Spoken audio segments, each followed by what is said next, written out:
Welcome, everyone, to the Ledge Podcast. I'm Mark Wasilio. I'm the independent MLA for Fort Garry, and this is podcast number 3 for the Ledge Podcast. This is the podcast about all things provincial politics here in Manitoba. And this week, we're talking about the environment, and joining me is leader of the Manitoba Green Party, Janine Gibson. We're going to talk green politics in an age where politicians are asking, how big is your pipeline? And first, we're going to get into the results of the federal election that we just had and what it means for NDP politics in Manitoba. Then we talk about the state of environmental politics in Manitoba. And finally, we're going to close out this pod with some observations about some dramatic and very toxic events in the Manitoba Legislature just the week before the April break. So this is the Ledge Podcast.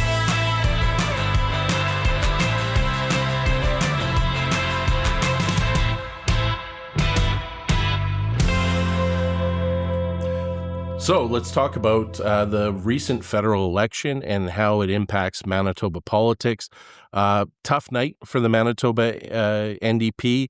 Our federal wing ended up losing 2 seats and 2 members of parliament, Leslie Dance in Transcona and Nikki Ashton in the north. And of course, Jagmeet Singh lost his own seat. But here's where the sort of Manitoba politics intersect. One of the big things that happened in this federal election locally was Kinew, as Premier of Manitoba, didn't endorse the federal NDP. And what that meant is that the Manitoba NDP election machinery stayed on the bench. It didn't help the federal candidates this election. They weren't sharing voter contact information. I'm told some MLAs were out in the community saying that they couldn't help and that they were actually barred by leadership from helping. There was lots of evidence of that in Winnipeg South Centre. But you also not only get that MLA not working for you federally, their volunteers, their local election machines are also sitting it out. And some NDP MLAs didn't even put up a federal NDP lawn sign on their lawn to show you just how much distance there was between the two parties. And not only did Manitoba NDP sit this one out, they did something which was really unprecedented and it really went against the culture of the NDP party. The province was actively fundraising during the federal election. They were competing with the federal party for donation. I've been an active NDP member for 25 years. You just don't do this. If one branch of the party is in the middle of an election, the other branch doesn't compete with them for fundraising dollars. But Kinew's NDP was doing exactly that. And all those things hurt your election chances. And then contrast that with David Eby. He's the NDP Premier of BC. He came out and endorsed the federal NDP. And there was an immediate 7-point jump in the polls in BC for the federal NDP. Wob, by not endorsing the NDP, basically sent out a message to those soft NDP liberal swing voters that it was okay to sit this one out. He gave them permission not to support the NDP. And a place like Transcona, that really hurt. In Transcona, the Liberal vote jumped up to about 20% and weakened the NDP vote there. And by doing that, the PCs or Conservatives were able to sort of go up the middle. And that directly resulted in the federal NDP losing 2 female MPs, both one in the city and one up north. And it's a curious thing to do for a premier whose one of his goals is to create gender parity in his caucus, that he won't actually support federal female NDP MPs. So, the federal NDP has been down before. They will hold the balance of power in the House of Commons. So they'll be able to stand up for working families and they'll be able to say no to our banker prime minister. But what is really tragic about this result is what it says about the Manitoba NDP and the current state of the party. You can't call the NDP a political movement anymore. It's become an instrument for Kinew's ambition. It's become more about personality cult than a party. And there doesn't seem to be a mission anymore to help progressive politicians everywhere, which when I joined the NDP 25 years ago, that's what it was about. You would help progressive politicians. It didn't matter if it was civic politics, if it was trustee politics or if it was provincial or federal. You were sort of one movement, one team, and you'd help everyone out. So now you're seeing this splintering where the provincial party, it's becoming all about the leader. It's becoming all about Wob and making sure he succeeds to the detriment of everybody else in the movement. There's no larger project.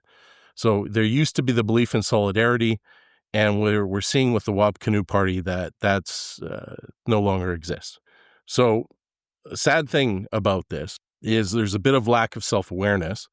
The expression pulling the ladder up after you. And because Wob has been so popular in the last year and a half, people seem to forget the actual history of this. Wob Kinew was not popular during the 2019 election nor the 2023 election. Any candidate for the Manitoba NDP could tell you that they would hear it at the door, that he was actually a drag on the party vote. And they would have gotten some version of this conversation. And I know myself in the 2023 election knocked on over 14,000 doors. And I could actually set my watch to this. I'd have this same conversation literally every 2 hours during my canvass. And it would go something like this. I normally vote NDP, but I can't vote for you because Wob is your leader. And there was complaints that he was phony or that he was an inauthentic politician.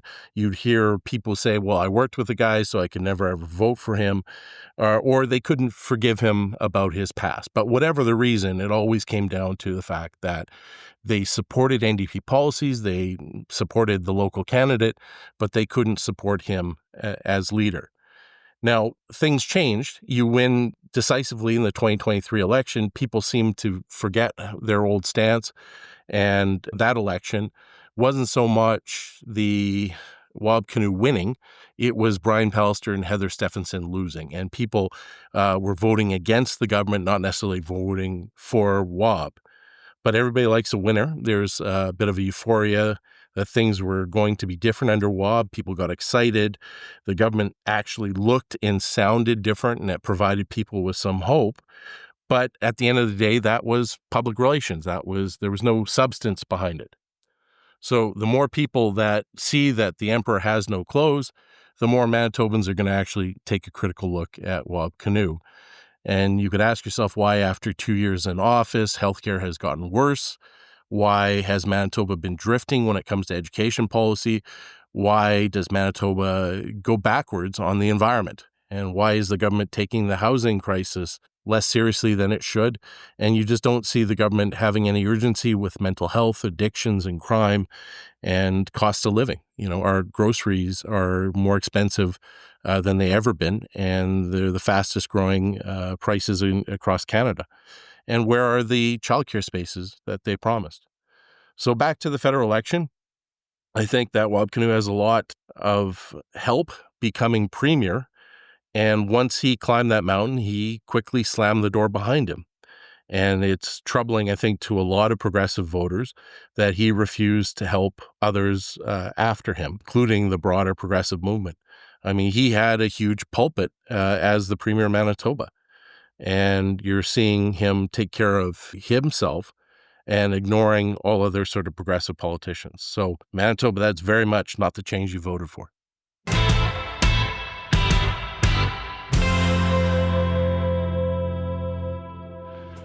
So we're back, and one of the blazing headlines in the Winnipeg Free Press editorial was Manitoba, surprisingly anti-climate government. And one of the things I hear probably most from progressive Manitobans who actually voted for the Kinew government is they thought it would be a very different government than the Pallister government. And they thought that this government would bring in policies that Manitobans have been advocating for 8 years, especially the environment. And one of the biggest complaints or disappointments I hear from NDP voters and activists is about how surprised they are at the Wob Kinew government and its lack of urgency or interest or any sort of desire to have a climate change strategy or environmental policies at all. And it's been repeated by many people at the legislature that arguably a case could be made that the Pallister government was actually more concerned about climate change and the environment than Wob Kinew. And I know many people feel betrayed by this government. They use Manitoba NDP climate policy as sort of their Exhibit A. So we've gone through 2 years of this government with 2 budgets into their mandates, about halfway through. And if you had to characterize what is the biggest, most significant action on climate change this government has done in those 2 budgets in 2 years, well, the answer has to be the $340 million they borrowed to provide a gas tax holiday for a year. That's when the government removed 14 cents off your gas for an entire year. They didn't have the money. They had to go borrow it. So that means to pay it back, your grandchildren are going to spend tens of millions of dollars in interest payments. And what was crazy about that idea is that 60% of that money is paid by corporations and businesses. It wasn't even sort of your neighbors filling up the gas tank. And of course, the people that need it most, many of them can't even afford gas or a car, and they take the bus. So they weren't helped by this at all. In fact, they got hurt by the government because the Kinew government didn't reinstate funding to transit. And so over the past 2 years in Manitoba, transit fees have skyrocketed. So people are paying more to use a bus, and they certainly weren't getting any help financially from the government. So the people that needed the help the least got the most money from the Kinew government. People that needed the help the most were ignored. And from an environmental point of view, what this all meant is that it became cheaper to pollute, and the government was encouraging people to drive and obviously emit more emissions. And then after a year, they absolutely couldn't afford to keep doing this. They brought it back, but they permanently reduced the gas tax by 1.4 cents. And again, it's not going to make any difference in people's lives. They're not even going to notice the savings. But what it does do is it was a loss of $32 million in tax revenue. That's money they now have to borrow to make up the difference, and money that's not going to our schools, our child care centers, or our ERs. So Kinew government promised in the election they were going to electrify the transit bus fleet. There's been some federal government money on the table for that, but the province hasn't stepped up. And after 2 budgets, it doesn't look like that they have any intention of keeping that promise. The other big thing that happened in Manitoba, and I'll just give you some stats. I know that can be tedious, but I think it tells a story here. Over the course of the last decade, Manitoba has lost 70% of its environment ministry staff. So during the Dewar government, there was 1,300 employees working in the environment ministry. They spent about $220 million on the environment, and updated for 2022 dollars. Under the PCs, that dropped to 331 positions. And of that 331 positions, 20% were left vacant.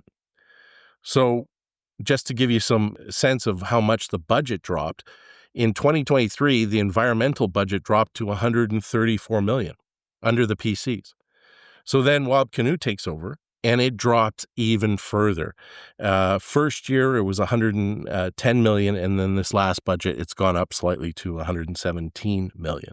So just because a government budgets for something doesn't mean they actually spend those dollars.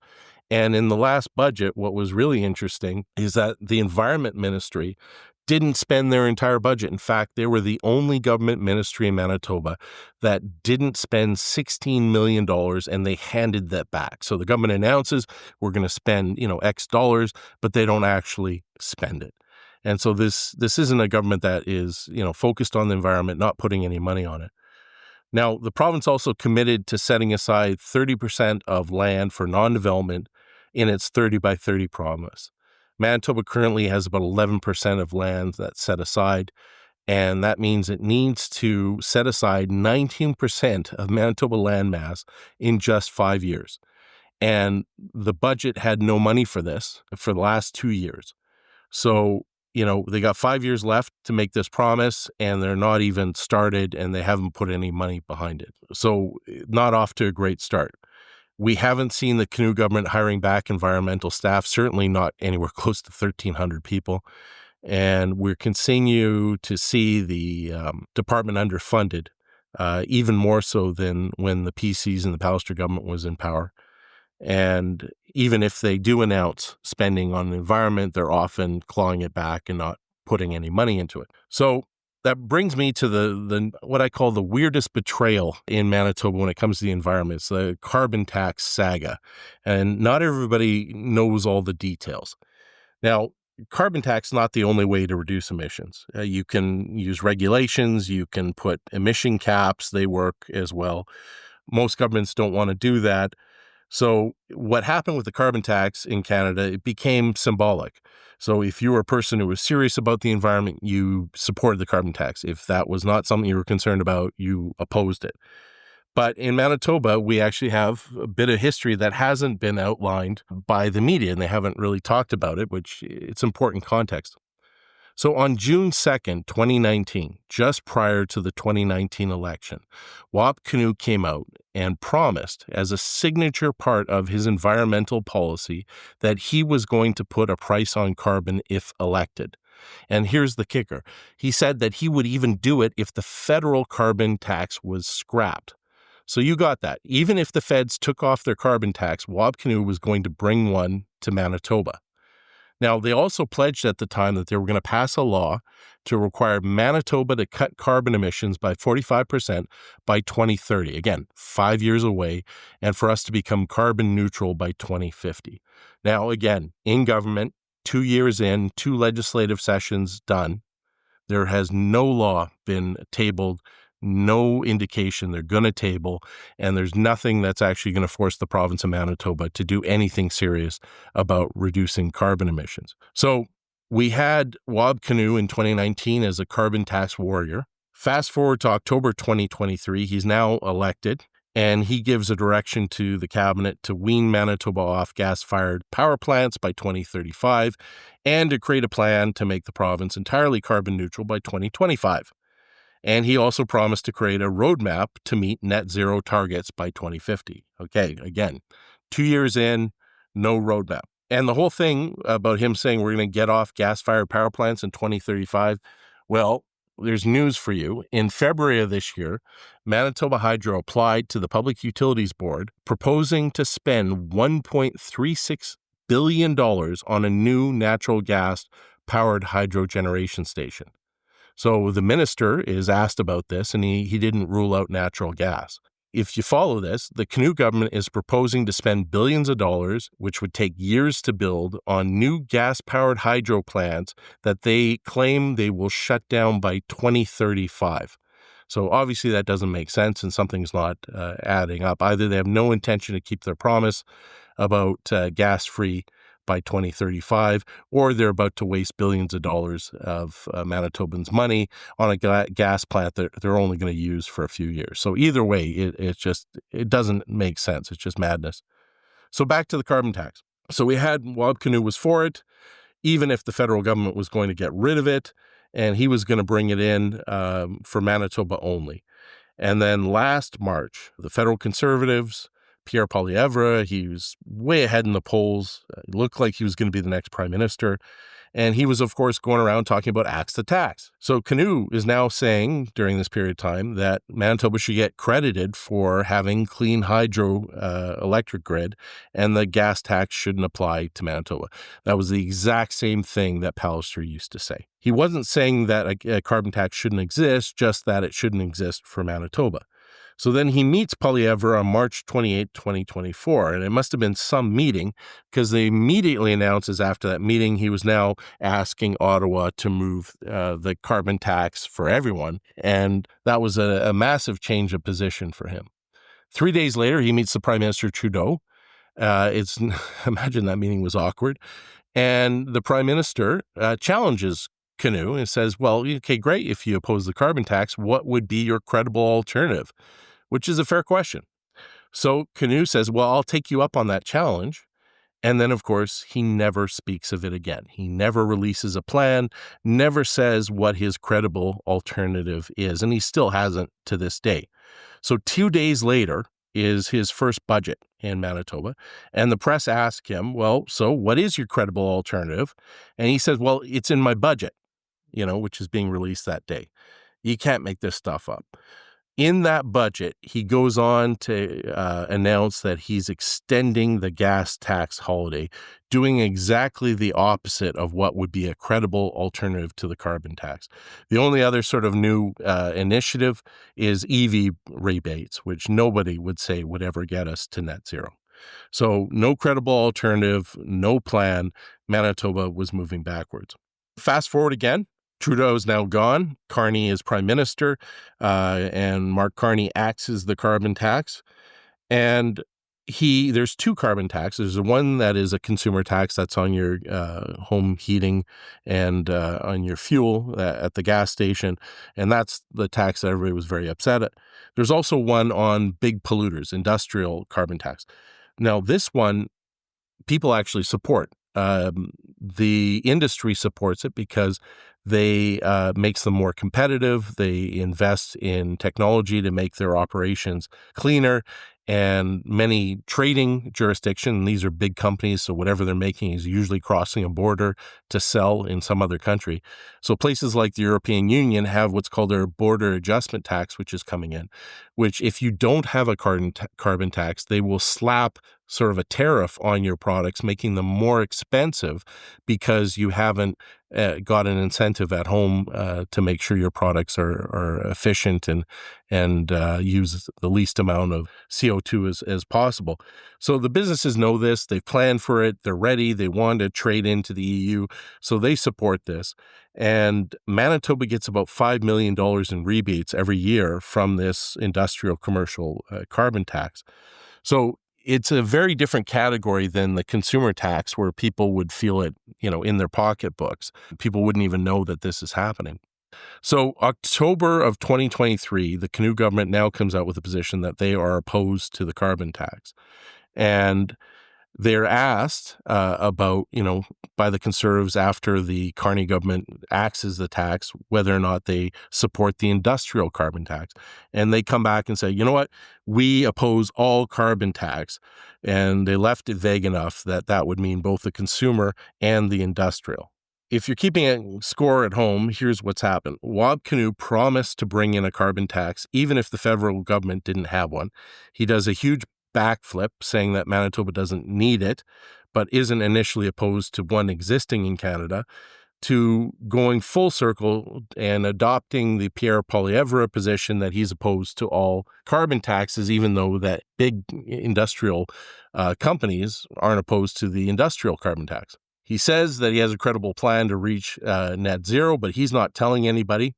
And he says in 2024 that the budget would actually get us to net zero. It didn't. And now we have no consumer carbon tax, but he's in this weird situation that he's basically vaguely inferred that he doesn't agree with the industrial carbon tax, but has no problem keeping the $5 million a year from the federal government, which is generated from these same companies. So bottom line, Premier has not shown any sort of seriousness about climate change.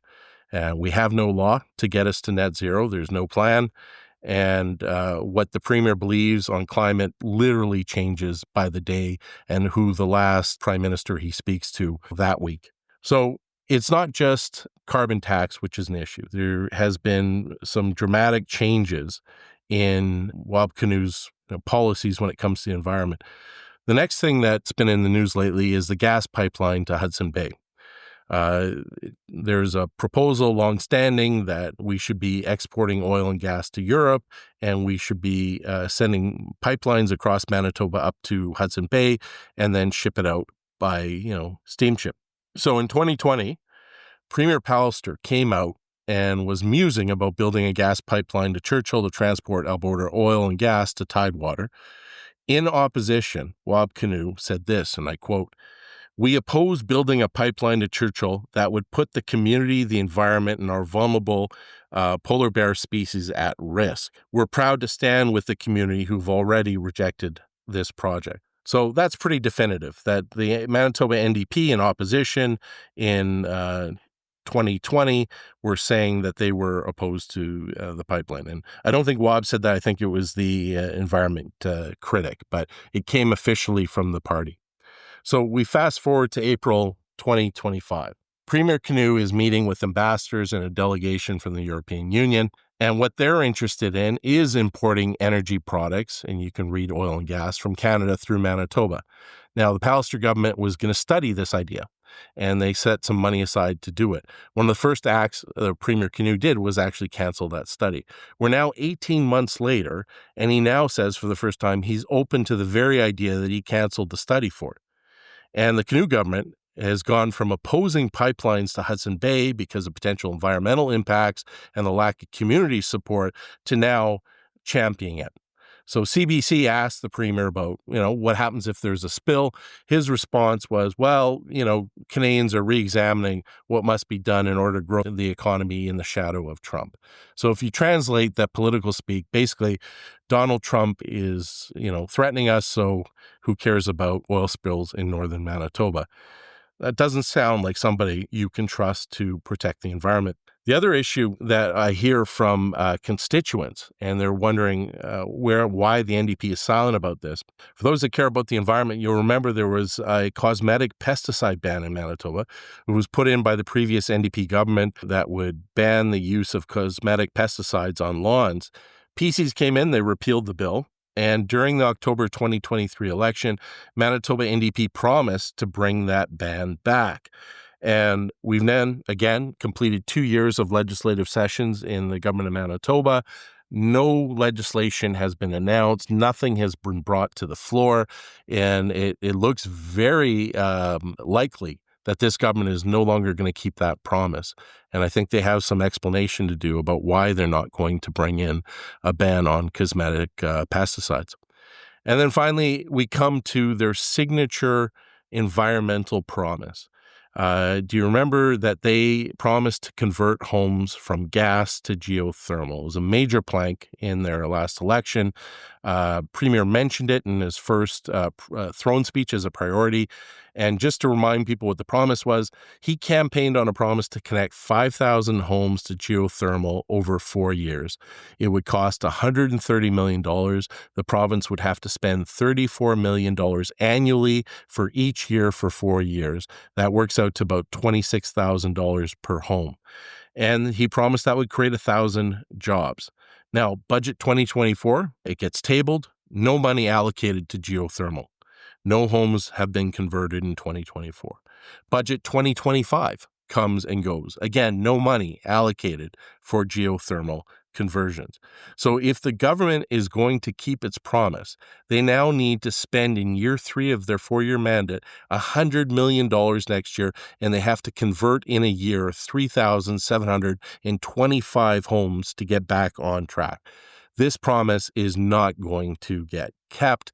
And the question for Manitobans is, will the government accept responsibility for that and explain why they're not going to keep one of their signature promises? If you're a Manitoba who's concerned about the environment and climate change, Kinew has shown he just doesn't have your back. And Manitoba, this isn't the change you voted for.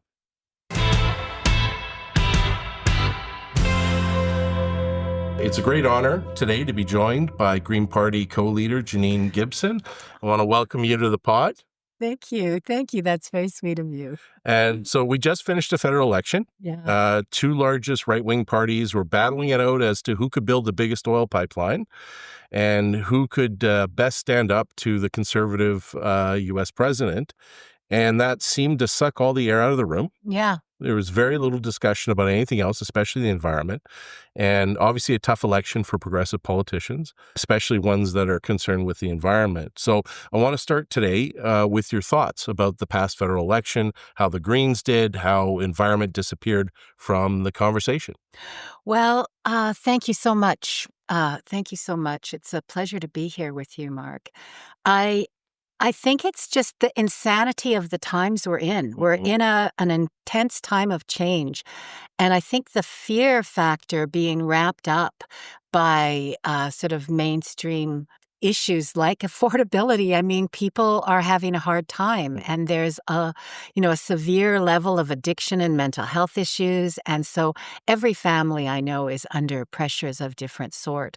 So I think the environment is something that just gets pushed down. They don't see how it's so the attitude that says we can wait to deal with this is the same attitude that says we can wait on implementing the 241 recommendations for missing and murdered Indigenous women. It's connected with all our issues are connected together, and on the sort of the side for environmental justice and social justice, and it gets pushed down in people's lives when their lives are hard. To me, it just made me all the more grateful for those people willing to participate and willing to be part of the conversation, and grateful for those who are looking at how badly we need to move away from first past the post to proportional representation. Because even though we had a great turnout, and I am proud of the turnout, and I think we can thank some of the change times we're in for the good voter turnout, because I'm really pleased with that. And so if you look at that, I do think the majority of Canadians are profoundly concerned about the environment. I get a lot of that personally to me, and a lot of gratitude for the service that I strive to give, both in my career in agriculture to a more resilient, less fossil fuel dependent agriculture, as well as when I'm talking to people in my political life. So yeah, we took a beating. I mean, for 1.4% of the vote in Provencher, that's what my great dear colleague Blair Mahaffey was able to earn. And with a fraction of his effort and team in past years have been able to do 6%, and nobody in the Greens did 6%. I came just under Blair at 1.3%, and federally, that was better than how we did nationally, actually, in terms of the percentage of the vote. So people voted strategically, and as first past the post system does, it winnows it down to one of two choices. And I think our Canadian democracy is about being more diverse than that. And I really hope that this has inspired more people to look at how much we need proportional representation. Yeah, well, I know we've had this conversation before because I think the Green Party gets unfairly tagged as a one-issue party, and we've certainly talked about how when you think environment, you're also thinking health. Yes. You're also thinking Food production, and social justice and all those things. How do you see, how would you characterize healthcare policy, education, all those things in relation to the environment?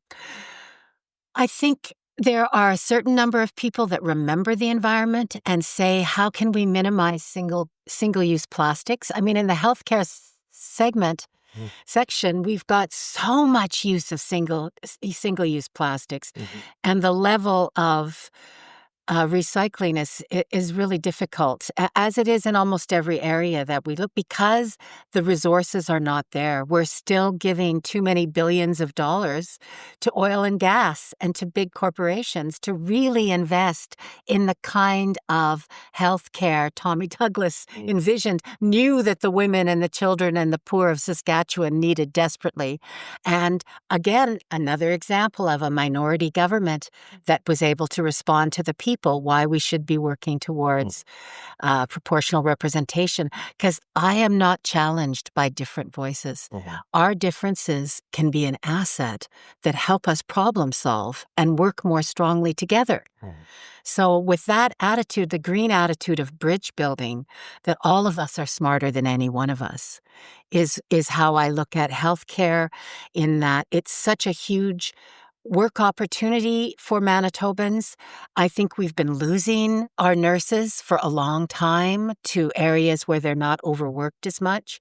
And I just really encourage what I do believe the provincial government is doing, which is acknowledge the training, the excellent training that exists elsewhere, and minimize the bureaucratic blocks that stop using what resources we do have access to. And there's a number of our immigrant population that have skills that are not being underutilized. But more so, our education system is being underutilized. We have to invest more in educating how people can be preventative in their health care, looking after themselves. I think there would be a lot more effective use of our emergency rooms and our frontline workers if we had a basic income guarantee, if people didn't have the stress of their income, where's their income coming from at a time when there's high levels of mental health issues, there's a lot of pressure on families. So These are just some of the things that come to mind when you talk to me about healthcare. And when I talk about preventative, I having had the privilege of growing up on farms and eating from my grandma's garden, my mother's garden, my own garden, and thank goodness my kids are actually gardening too. I just really see a difference in health, and I don't see the mainstream healthcare supporting people in having access to healthy food. I mean, if you look at our food bank system, it's not supporting access to healthy food. It's not teaching people how to cook and feed themselves well. They're still feeding into what I say is an overly corporate-dominated healthcare system and food production system, in my direct experiences. Well, I mean, you've said that people under stress, the environment sort of goes to the Backs side, off. Yeah. right? And so in these times where people feel under stress and they're worried about grocery store prices and housing and these sort of cost of living needs that aren't getting met, Yes. how do you break through as a political party? How do you break through? What's the message to, the persons is going, well, you're talking to me about biodiversity and I can't feed my children. Exactly. So if I say then, to bring it closer to home, when we support small-scale agriculture, when we support diversified agriculture where the food is produced right near, and we do have a lot of food production in Manitoba, and a lot of that food fresh food can get given to food banks, we have to look at shifting agriculture away from chemically based, petroleum based, large scale, corporate dominated, high input, high petroleum use to a smaller scale agriculture that our grandparents practiced that actually gave us higher quality food. Yes, we've been geared to an export economy, and there's still enough productive capacity on the prairies for us to maintain somewhat of a trade economy, which I think could happen way better interprovincially than internationally. But anyway. So are you envisioning sort of a dual agricultural system, one that is for export and the other one that's basically food security for Exactly. Manitoba? Food security, and it has incredible impacts on our health as well. Like, we know that a huge number of the high-cost, high-impact healthcare situations are lifestyle choices that we have difficulty managing when you're up to here with work. There's so much work to do and there's illness in the family. People make convenience choices that are not consistent with our healthcare. If you look at books like Ultra-Processed People that draw real strong connections between our artificial food and, to be frank, Mark, I think about 80% of what's in the grocery store is some weird kind of entertainment. It is not healthy food produced here in Manitoba to ensure that our brains and bodies are able to function properly. So that is, a big motivator for me, having been in agriculture all my life. But when people talk to me about housing issues, I've worked on housing issues for a good part of my adult life. This is not new, but the government has been ignoring it. We used to have quite a significant investment in public housing, but the financial instruments have been, shall I say, taken over by corporate interests and the desire to make money, as opposed to ensuring healthy, safe, truly affordable homes that give a basis of security that allows for education and advancement. And when we're talking about retrofitting homes or building homes that are truly affordable for people, we need to be looking at heat exchangers and truly sustainable methods. And I'm afraid the current government is allowing for, I can't remember the number, but it's truly sustainable would be like a building code 3 or 4. And we're asking for level 2, and they're just coming in at level 1. And we've got so much more resources here. I mean, I personally have benefited from solar and wind for the last 40 years in my cabin in the forest, because as much as I think there's potential for a lot of good with Manitoba Hydro, they have not had a management model that I personally support. And so I have chosen to try to live with my organic dollars circulating in more sustainable methods in every area of my life. So I've chosen to live off the grid for that reason. So, but we could really improve. We have old housing stock in Winnipeg and a lot of Manitoba. It needs a lot of investment. And with the right kind of environmental focus, you can do incredibly beneficial social justice things at the same time as we're being environmentally responsible and not stealing from our grandchildren. Well, I have a lot of questions. But you touched on food security, and I'm curious, like what role you see the province when it comes to food security, and what you envision that the province could do to have healthier alternatives more accessible to people. Well, for example, the province, which has a jurisdiction over agriculture, could be more actively supporting small-scale farms and the interest of more and more people to produce their own food. I think it's Shanghai produces over a third of all the food it consumes right within the city. Winnipeg could be producing a lot of food for itself and its people, and a much higher quality of food.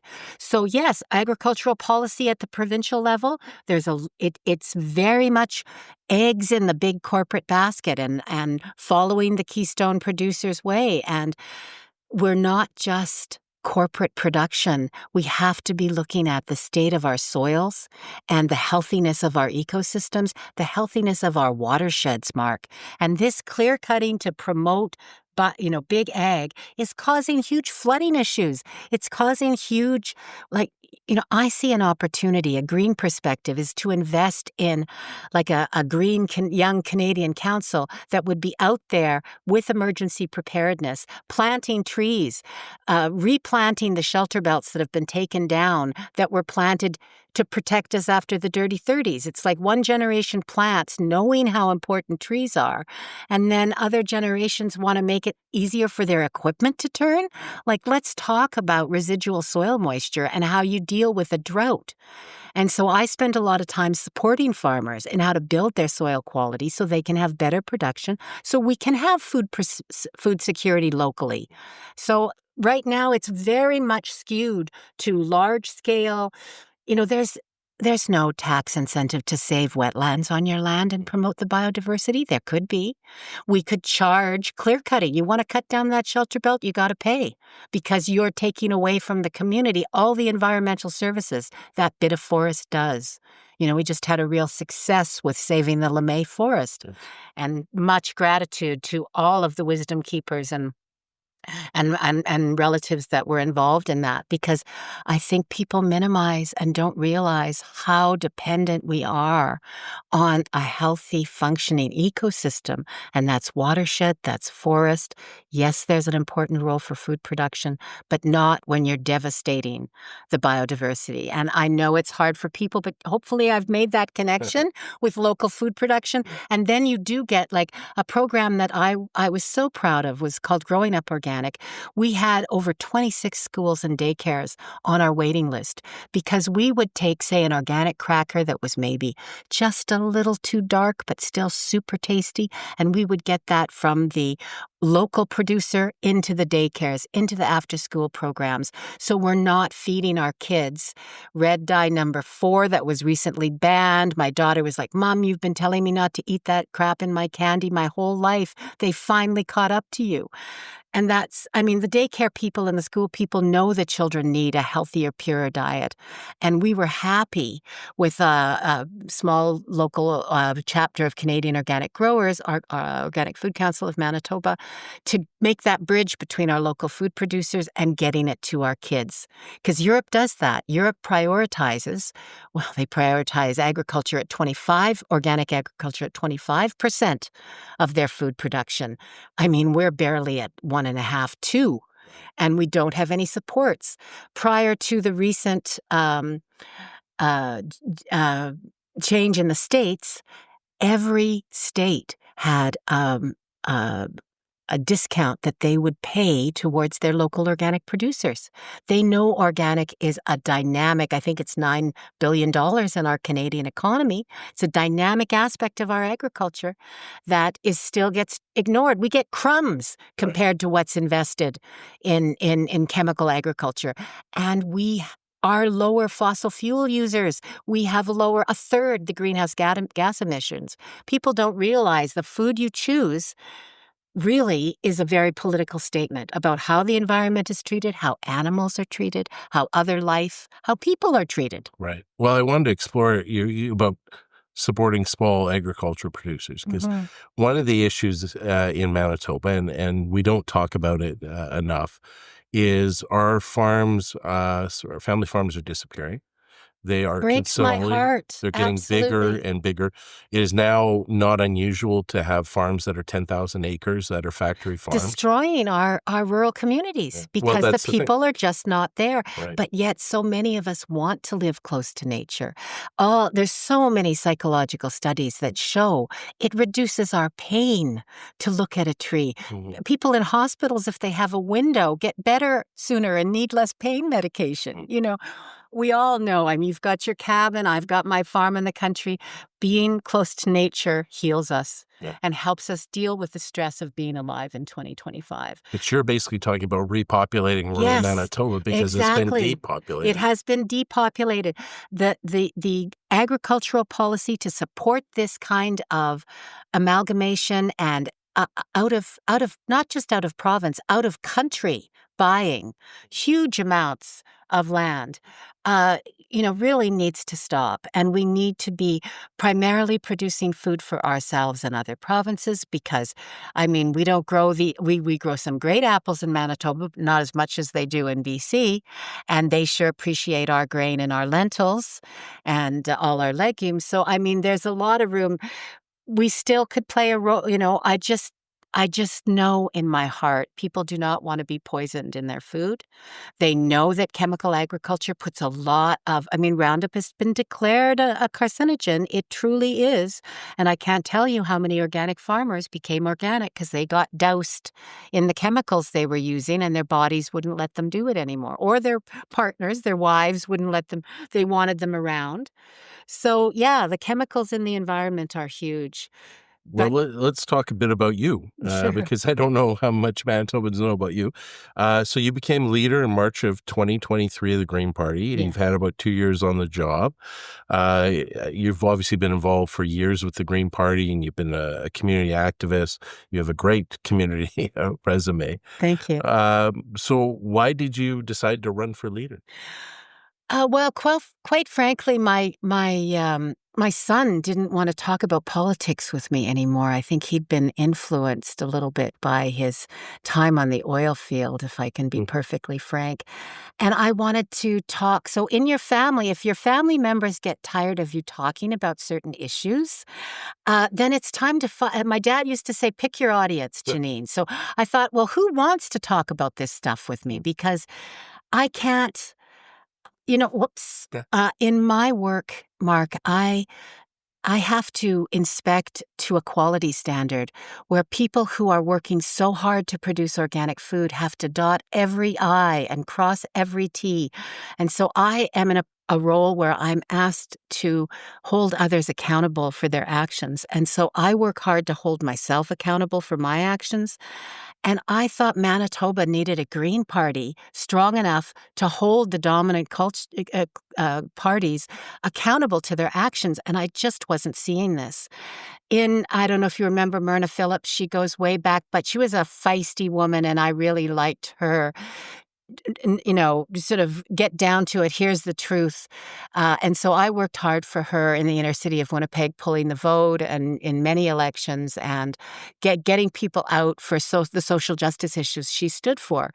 But I just was so disappointed and continue to be disappointed. Yeah, and just so people know the context, she was a former NDP minister. Yeah, NDP minister in the Winnipeg Centre. Yeah. And so I come from a history of wanting to be politically active, being very politically active, using my love of music and singing and to write. I worked with the Popular Theatre Alliance throughout the 80s, writing songs on housing issues, helping community groups write songs about their issues so that we can have some fun while we're dealing with some of the challenging issues. It doesn't have to be all doom and gloom, So you've been politically active, and obviously you were at one point in time you were an NDP activist. So what aren't you seeing with the other parties in Manitoba that's missing? That That we need a Green Party. accountability, Yeah. that accountability, like really we can draw, because I work with standards, I read our Environmental Act, Mark. You can drive trucks through the loopholes in that. You know, and that's exactly what companies like CO Silica are trying to do. We need an updated Environmental Act, and we need an updated Mines Act. We leave so much money on the table, and we're not right from the start ensuring that the people that we're working with are truly conscientious and truly want to be environmentally, if not neutral, even beneficial, because at this stage it has to be at least neutral, but ideally beneficial. And I'm just tired of people saying, well, I'm a good neighbor, but just let me put this, 15 tons of hog manure per acre on this area here, and oops, it's going into the ditch. Well, nobody's looking at that stuff these days. And we've got Lake Winnipeg fisheries, First Nations fisheries being destroyed by the eutrophication of Lake Winnipeg, not to mention anyways, you see, I get on these. This is why I have to be politically active, is because this stuff means a lot to me. Yeah, you're obviously very passionate about our community. So one thing I wanted to ask you, because it's Green Party does things a little different than other parties. Yes. And you have something called a co-leader, and Dennis Bayomi. Sorry. Yes, he's technically the Green Party Manitoba is deputy leader. Okay. And Blair Mahaffey. Okay. But because I travel so much to be of service to organic agriculture, I really appreciate having co-leaders who are here in the province the majority of the time. Right. So that's very different than the traditional parties. It is. Which are top-down and very hierarchical. So what's different about your structure? How does Green sort of govern themselves differently than others? Okay, well, we'll start with the primary. In Manitoba, I've simplified. The federal Greens have 6 principles. In Manitoba, it's health, ecology, fairness, and care, which are also the principles behind organic agriculture. So health, people need a work-life balance. People are having a hard time volunteering for things even which they believe. And so for the amount of volunteer time it takes to be politically active, it really helps to have a team working together.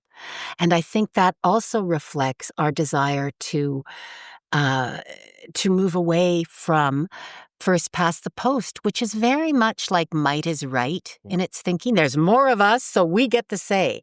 We're saying those times are done. We all need to come to the table and talk. And so these far right groups that are gaining, I will welcome them to the table too, because I want to know what their concerns are, because I don't want this growing and festering. I mean, I look at organic agriculture as a model for almost everything in my life. And part of that is that when you don't aerate your manure, it starts to stink. But if you aerate it and turn it and get the right carbon in it, it turns into compost, and it's wonderful fertilizer. So this is true for attitudes as well. And if we other each other, you're different than me, we're not the same. We have to build on where we are the same. Because human beings, we all want so many of the same things. It's how we think is best to get it. But if we can deal with people's concerns in conversation, so the Green Party way is dialogue. It's let's have these conversations. Let's talk as you and I are, and let's have them in the community so that we're not isolating people so they're only talking to their own echo chambers. Right. Well, I've been both in municipal politics as a school trustee and in provincial politics. And I'll tell you, the culture in provincial politics is toxic. It's very competitive, and nobody's talking to one another. Nobody certainly would work with one another. And, you're spending a lot of your days trying to tear down your opponent as much as you are telling people about what you're planning to do as a party. And so where does the Green fall into that when you have the other major parties sort of going for the jugular and they're attacking each other, all that? Yeah. And that's not a game you guys play. No, we don't throw dirt. We're Yeah. into soil conservation, and that is true. And so, But then you get we left want- out of the conversation. well, not by some people. You're Yeah. talking to me today, and I really appreciate that. And more people do want to hear from us. We heard that loud and clear in the last election. We want to hear from you. We want to see you between elections. Mhm. And I said, yes, okay, we're doing regular events in Vimy Ridge Park downtown, very visible location with a community that is in need, but also community that supports us in lots of ways. So that is traditionally where we did the best. I mean, But you have a media environment that thrives on conflict, yes, and your party's all about resolving conflict, which Yes. isn't particularly media friendly. right. So how do you get that voice heard? How do you get to the larger Manitoba community? You've made a good point. Well, we are working as best we can with our volunteers to get our message out there. We're having community events, as I said, where we're talking to folks. I really appreciated you asking me here. I've been on the road for a long time, so our folks on the ground creating events like we had in Portage and Reveille and Vimy Ridge Park, where you joined us, that bringing people together and talking to the people, hopefully then their demand will get more media interested. But I'm hoping by working with you and supporting some of your bills, we can get more media interest because they perceive us as being weak. And even though our message is very strong, and there are very many people working very hard on our policies, and I'm very proud of our policies, both provincially and federally, and they give people hope, and they give people a change, a refreshing model of change that I think will be increasingly adopted. I mean, the prairies it's very, it's very, very cold here. Things have to stay the same for protection. And so I respect that hardiness. It does give us northern vigor, but it does make change a little bit harder to institute. But we have northern vigor too, Mark. And we're going to keep on with our message because as we continue to have extreme weather events and, flooding and then drought, people are asking, what can we do? And that's why I'm so busy as an organic consultant addressing the concerns in agriculture. And more, we don't have as large, as many people here in Manitoba in organic agriculture, so they're not as concerned about the environment in because so many people are working in the traditional agriculture that is also looking at the need to cover crop, is also wanting to reduce their costs. Their input costs are very high, those petroleum-based. So I think more and more farmers, more and more people are willing to buy organic. It's still much less on the prairies than it is in BC and Quebec and Ontario. They're leading, but the coasts almost always lead.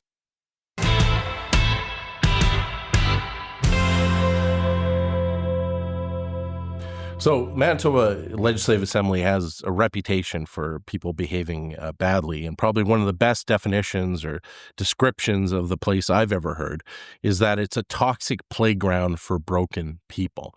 So anybody who's ever worked there will tell you that, and things do ebb and flow. And when people say that the ledge is toxic, it usually comes down to the actual culture. But nothing defines lead culture more than 40 minutes a day that we spend in question period. And for those who don't know, question period, it's basically a general assembly where for 40 minutes of the day, it's expected that every MLA who's in the building will be present. And it becomes a focal point of the day, the one session that the media outlets are actually paying attention to. Now, the purpose of question period is to allow opposition members to ask pointed questions of the government and the government to hold itself accountable by answering those questions. But that's the theory anyways. Now, there's no rules that the government actually has to answer any of the questions that are being asked, and it's a skill from the government bench to actually avoid answering the question. The opposition know this, and they know that they're not going to get a real answer. So they torque their questions to the government to try to score political points. So if the purpose of the question period is to ask a question and get an answer, but neither one of those things is going to happen properly, then what does it become? Well, it becomes an area where in the age of social media, politicians use that moment to get clips that they can put on their social media. And the same is true for the government. They're not going to actually use that time to hold themselves accountable. They're going to use that time often to sort of contrast with the opposition. And just before the April break, we saw the worst of both worlds recently in question period. Opposition PCs had found what they thought was an unusual disbursement in the finance minister's disclosure. His department had spent $10,000 on counseling, and that's not something you'd normally see a finance minister do. It was a legitimate question from the opposition. Why is the finance department spending $10,000 on counseling? And if QP was working as it did, you'd simply ask the question, well, why'd you spend the money? And you would get a real answer and move on. But that's not how it works. So the opposition engaged in conjecture. They speculated without evidence that 10,000 counseling was for the personal use of the finance minister. And of course, he's well paid, he has six-figure income. And so they were trying to infer that the finance minister was abusing and using taxpayer dollars for himself. He wasn't. And this money, turned out, was being paid for counseling for the workers engaged in the recovery of bodies from the landfill surge, something that absolutely nobody has a problem with. When asked this torqued-up question, the Minister of Finance didn't actually answer the question. He didn't say what it was for, and he gave a patented non-answer. The opposition benches get worked up because they think they might be onto something, but at the same time, two senior government front bench ministers begin screaming and shouting at the PC MLA asking his question. They're trying to drown him out so you can't even hear what his follow-up question is. So both sides start getting into this, and they're screaming and shouting on both sides, and the speaker can't allow this. This is against all the rules. And the speaker is yelling order, but no one can hear because it's that loud. And if the speaker yells order, you have to shut up. You got to stop talking.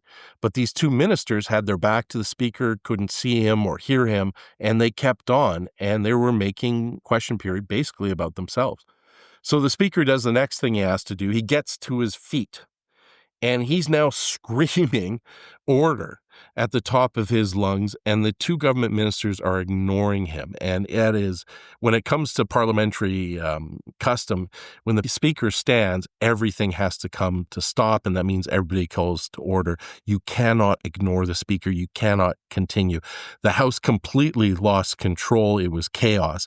The speaker is screaming louder and louder to the point where finally people start noticing that he's standing and screaming, and then it comes to an end. So everybody's watched this, everybody sees this, and they see that it's government ministers behaving badly. And so the speaker admonishes the PC MLA for asking what he thinks is an inappropriate question. It wasn't. He had no right to call him out on that. In fact, he later ends up apologizing to the MLA for having said that. But he completely ignores the government ministers who had stopped listening to him, who ignored his calls to order, who basically were showing disrespect to him. And the whole exchange looks one-sided and partisan, that he's taking sides, and he's on the side of these misbehaving government ministers. And in the past, when somebody has acted like one of these government ministers, they have been kicked out of the chamber. And of course, no one got kicked out. These ministers never apologized for their behavior. And I can only imagine what people in the gallery were thinking watching this unfold. After this all calms down, the government goes out and they go speak to reporters, and they immediately tell reporters that the money was for counseling for landfill searchers. And everybody moves on. And something as simple as answering that question devolved into this. Then a day later, in question period, the government stands up, it's the education minister, and says that the former premier, Stephenson, and the current leader of the opposition and former education minister awarded, and that's the word she used, awarded a childcare project deal to a company that was owned by a PC campaign manager while she was working for the PCs. Now, if that was true, that would be a major scandal and an obvious conflict of interest.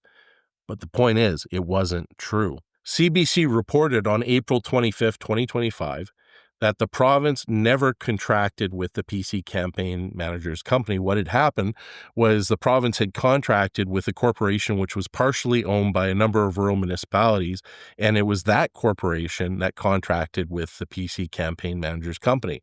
So the province didn't reward anything to anybody's campaign managers.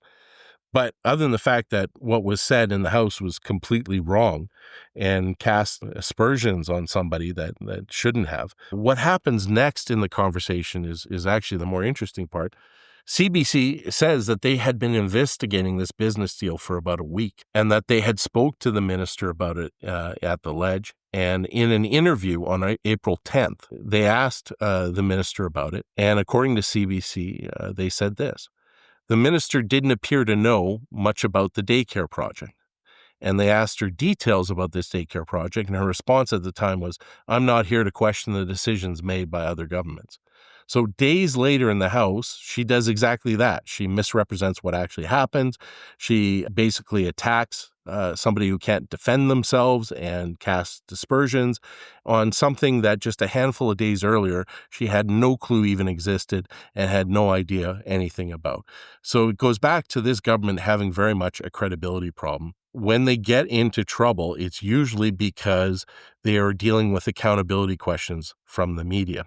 It's been said the question period is sort of where truth goes to die. And question period is basically not doing what it was designed to do, and nobody seems to care. We could change the rules tomorrow. We could fix it. We could bring it back to a way where the government actually has to answer your questions and make it an accountability measure.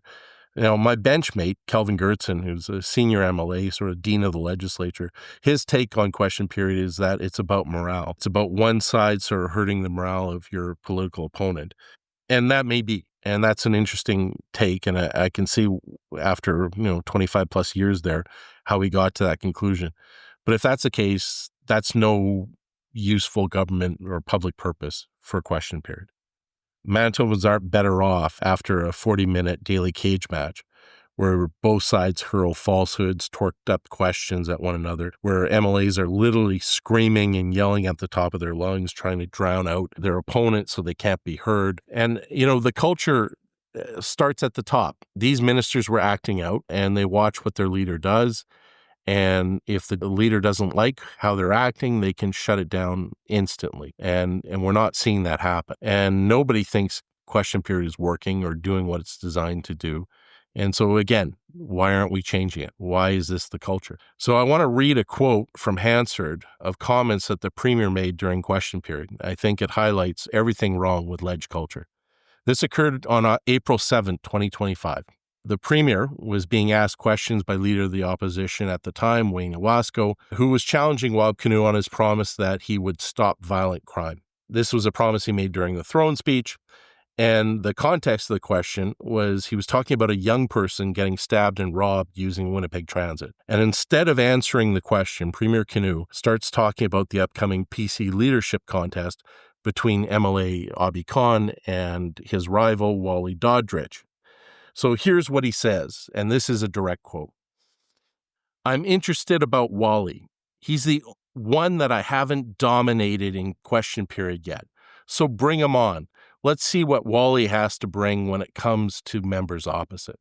So a serious question about what's the criminal justice policies in Manitoba from this Premier and how he's going to address these violent incidents on public buses. And the Premier is talking about dominating another member of the legislature. Let that sink in. Why is it okay for anyone to dominate anyone in a workplace? Why would you want to dominate someone in a workplace? And why, when you're should be answering a legitimate opposition question, that you are bragging about how you've been dominating the PC caucus in question period? Now, the Premier often makes bizarre statements in the House, But this one felt like he was telling on himself. And if you look into how the premier thinks, how he sees his role and what he's trying to accomplish in question period, we see that the premier's goal is to dominate people. What message does that send to senior members of his caucus who want to replace him or become deputy premier, who are ambitious and want those jobs? Well, they act like they think they're supposed to act. And again, none of this is about Manitoba. None of this gets us better healthcare, improved education, greener, more sustainable economy. What it gets us is a toxic playground filled with broken people.